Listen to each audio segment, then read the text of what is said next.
Hi, welcome to the Lisa Saunders Show. Today I'm not in my studio in Groton, Connecticut. Instead, I'm in my house in Mystic, Connecticut. My dog Doolittle is at my feet in case you hear any sounds. And I have with me Debra Lynn Alt. Welcome. Thank you. This is fun for a change. Yes. Now, Debra, it does seem a little silly to interview her in my house without her guitar, because that's how you always see her on my show and in public gatherings when she's performing. Sure. But you don't just sing and write music. You do other writing, correct? Yes. In fact, I'm very passionate about doing other writing now. In fact, my new project is to do the memoir that I've been wanting to write for decades. I've been journaling for a long time. Wow. And now I really want to begin writing my memoir, and I've started to put the stories together. And that's the project that I'm excited about. Well, I want to hear about your times, I guess, as a lead singer for the Rolling Stone magazine band. House band, right? Because it's just fun. Story. It's just fun, and when you talk to Mick Jagger, and these are just fun stories. Yeah. I want to hear about how you wrote this Connecticut song. You were a troubadour. What was this thing? Why did you write it? For what? Oh, well, there was a job called the Connecticut State Troubadour that I was interested in applying for. Mm-hmm. And in addition to pulling together a resume and putting in chronological order the things that I had done for all the different events and philanthropy, one of the requirements was writing a song for the state of Connecticut. And I thought that would be an amazing challenge because I didn't know how I was going to begin, and let alone rhyme in Connecticut. So it's kind of it's a fun story. And I Did you end up rhyming Connecticut? I don't remember. No, I never did actually. I just decided to call Connecticut where New England begins. Okay. And that was the refrain. Okay. So, and it turned out to be a song that everybody loves because it's very spirited, and I wrote it from the perspective of someone coming to Connecticut from New York. So, that's where New England begins, Right, and that's how, because I'm from New York, before I came to Connecticut, I could so relate to it, and the rivalry between the Yankees and the Red Sox, and it's a serious one too. I mean, oh yeah, you joke about it in the song as if they're all going to get along. I know. In fact, I've thought about how to change that lyric. With the Sox and Yankee fans are living side by side, fighting side by side, smiling side by side. Because I remember going into a little deli restaurant in Stony Creek, which is part of Branford, Connecticut, and it was during one of the World Series. And I remember waiting online, paying for my sandwich, and there was a Sox and a Yankee fan discussing the series, and it was really amazing. It just struck me like, wow, I really am in the middle of this. Yes. From having grown up in New York, where everyone around me was a Yankee fan, so it was kind of an interesting awareness. And now, wow, I really am like sort of halfway between New York and Boston. Yeah. So you have a lot of insight into the journey we go through in life. Now, maybe it's because you're older and you've lived through a lot. Is this some of the things you're going to share in your memoir? Or what are the things, you're passionate about a lot of things, and I just kind of give us an idea of what you want to share. Okay.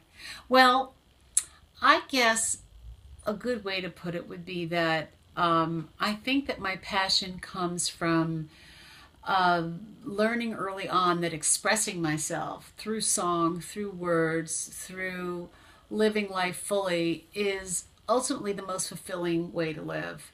And now that I've entered my 60s, I feel like I have lived enough to have acquired stories and insights, and certainly have experienced losses and betrayals. And I always knew that my love of writing, which I started when I was 20, so I've been writing for about 40 years now, journaling, really comes from the pure act of expression. And I still love longhand, but I always knew that a memoir wouldn't have any substance until I've lived a while, and until I felt like I was at a point in my life where I could step back. And having lost my parents and friends, and having gone through the experience of creating Each Moment We're Alive, as you know, the inspired by cancer survivors, I feel like I'm ready to tell the story of my life, because I've started to see the way in which transforming lives can happen through writing. And in fact, I just took a workshop, Writing Down the Light, and I'm seeing spiritually that there is so much to be gained, because the more personal your story is, whether it's told through a song or a short story or a novel or a memoir, the more universally reachable it is. Mm-hmm. And I'm really excited because the more I learn, the more I uncover in seeing that telling someone's personal story can be very powerful. And I've always been fascinated by healing and the ways in which our personal efforts can impact our physiological lives as well as our emotional and spiritual lives. So I have a lot to say. Well, the arts do help you. Some people do it professionally and others do it as I feel like at least people should try to do something as a hobby, whether it's gardening or cooking, anything creative. For me it's writing, because then I can sort through all my thoughts, and I feel like a chef creating a story, trying to make sure people cry at the right time or laugh at the right time.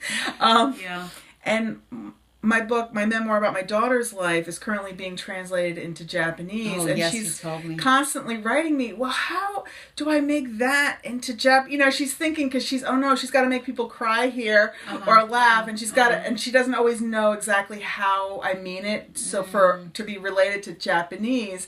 But so it's just kind of fun how we connect with each other, and your music connects with people feeling. You've done music on homelessness, you've done music just on joy, you've done music on autism, you've done music on mothers against drunk driving, child's abuse, whatever causes. So you're moving people, and they're not having to sit there and read a whole book.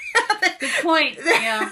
Well, I've often learned that, and it's been said in many contexts, that writing a song can be one of the more challenging structures of writing, because you have to deal with not only a shorter palette, if you will, but you have to deal with meter and rhyme and nuances and syllable emphasis. It's really a fascinating medium. Because the way I'm making people laugh and cry, you have to move people in a way that, like you say, you have all these things to consider. It's not just the words. Right. It's, I guess, when you say right, or how, yeah, because your music's very moving, and I've seen you perform several times, and I noticed that you really visit your audience where they are. Like, I feel like you're looking at them, seeing where they are, and speaking, because you have some banter in between songs, and you choose your songs, I think, based on who your audience is. And usually, and what I remember. Yeah, yeah, as long as it's on your list. There's that too. That comes along with being in your 60s.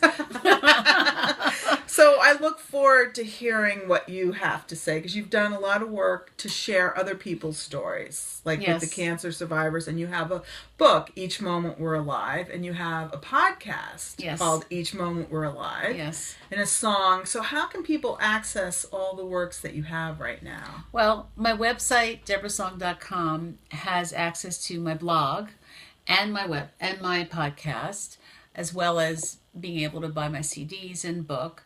And I think that what I may do as I continue writing the memoir is I might print excerpts. I'm not sure. I hadn't really thought about that much. That's a good idea. But maybe I will. And because there's so many stories to tell.